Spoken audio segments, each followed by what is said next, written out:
Hi friends, is reading a problem for you? And you are confused that what actually the problem is? Let me tell you those three basic challenges which a student has to face in the reading mark. Friends, वो जो तीन challenges हैं उसमें जो पहला challenge है that is understanding the language. मैंने जो अपना बहुत टाइम पहले एक वीडियो डाला था आइल्स के इंट्रोडक्शन का, मैंने उसमें भी बताया था कि आइल्स आप हिट एंड ट्रायल मेथड से क्लियर नहीं कर सकते हैं. It is the test of a language, international English language testing system. ये जो इंग्लिश लैंग्वेज टेस्टिंग सिस्टम है, आप इस पे फोकस करना शुरू कर दीजिएगा एंड ट्रस्ट मी, आप अपना आइल्स क्लियर कर जाएंगे. Now the biggest challenge of the reading module is actually understanding the language. अब थोड़ा सा और डिटेल्स में जाके बात करते हैं. हमें कोई भी लैंग्वेज क्यों समझ में आती है और क्यों समझ में नहीं आती है.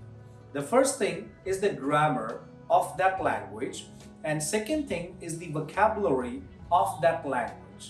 अगर आपको grammar और vocabulary दोनों चीजें आती हैं, that means आपको वो लैंग्वेज जो है वो समझ में आ जाती है.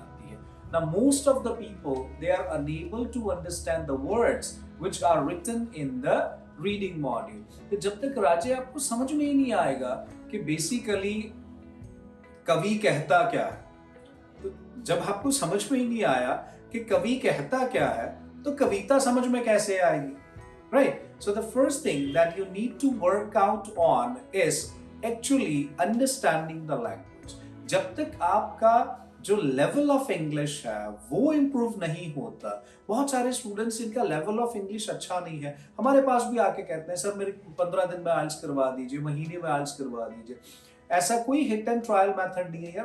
We are IELTS trainers, right? हम मैजिशियंस नहीं है, राइट? कि पानी में नींबू घोला, आपको पिला दिया और आपको इंग्लिश आ गई, ऐसा नहीं है, right? So what you need to do is devote actual time, right, the right time, okay, जो आपको चाहिए to clear your IELTS. So the first challenge is understanding the language. अब यहाँ आपको टाइम देना ही पड़ेगा. You will have to attend grammar classes, you will have to enhance your vocabulary so that जो लिखा है एटलीस्ट वो आपकी समझ में आ जाए. आंसर रॉन्ग होने का सबसे बड़ा रीजन क्या होता है कि जो एक्चुअल मीनिंग होता है क्वेश्चन का और जो आप समझते हो, इन दोनों चीजों में फर्क होता है. जो आपका पैसेज कहता है और जो आप समझते हो उसमें फर्क होता है. वरना बहुत सारे स्टूडेंट्स ऐसे भी तो हैं जिनकी रीडिंग 40-45 मिनट्स में खत्म हो जाती है, 9 बैंड स्कोर कर लेते हैं. उनको बुकलेट अलग थोड़ी दी जाती है. We all get the same booklet in the examination. किसी के 5 बैंड आ जाते हैं, किसी के 5.5 आ जाते हैं, किसी के 9 आ जाते हैं, किसी के 8 आ जाते हैं. तो जिसके 9 या 8 आते हैं उनको उतनी ज्यादा इंग्लिश समझ में आ रही होती है, लेकिन 5.5 बैंड्स वाले बच्चे को उतनी कम इंग्लिश समझ में आ रही होती है. So the first thing that you need to do is एक अच्छा ट्रेनर ढूंढे जो आपको लारे ना लगाए, जो आपको झूठ ना बोले, आपको बिल्कुल आपकी करेक्ट पिक्चर शो करके बताए कि आपका लेवल ऑफ इंग्लिश क्या है और आपको कितनी मेहनत करने की जरूरत है. The second thing, there are a lot of people who know English, but again they are unable to score in the reading module. The reason is focus, concentration. This is the second challenge, right? अगर आपको English आती है और आपका concentration level जो है वो बहुत पुअर है, still you will not be able to understand what the passage says.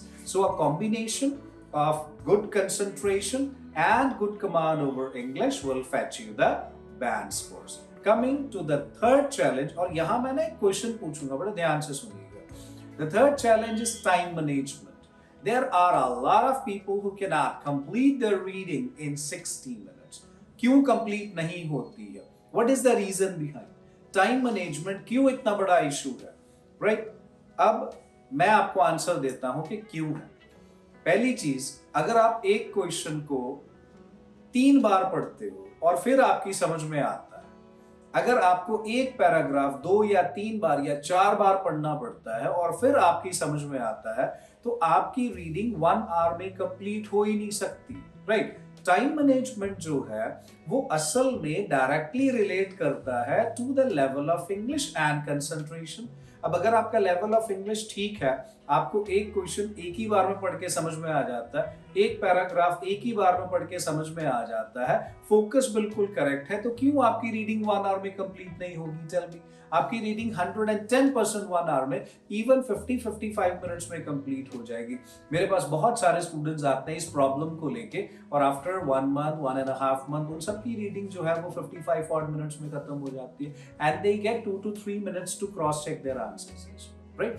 तो सही तरीके से आइल्स करें, आइल्स हो जाता है, सभी का हो जाता है जो सही तरीके से करते हैं। राइट? सो बाकी जो टिप्स आने वाले हैं regarding true false not given, headings and XYZ, सारे के सारे टिप्स, उनके लिए क्या करना है आपने बताइए?